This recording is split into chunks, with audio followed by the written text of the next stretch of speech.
মোহাম্মদ আশিকুর রহমানকে, হাফেজ মোহাম্মদ আশিকুর রহমানকে পাগড়ি পরিয়ে দিচ্ছেন আজকের মাহফিলের সম্মানিত সভাপতি আলহাজ হাফেজ মুজাম্মিলুল হক দামাত বরকাতুহু। নারায়ে তাকবীর, নারায়ে তাকবীর।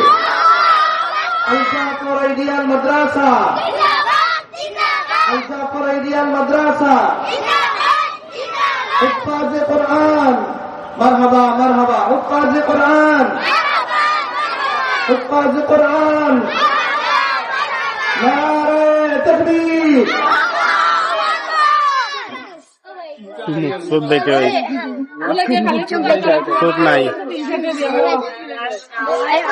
আলহামদুলিল্লাহ, একজন হাফেজে কোরআনকে পাগড়ি পরানো হলো, এমন একটি অনুষ্ঠানে আমরা উপস্থিত হতে পেরে আমরা সকলেই শুকরিয়া আদায় করি। আলহামদুলিল্লাহ, কিয়ামতের ময়দানে আল্লাহ পাক যেন এই হাফেজকে সহ আমাদেরকে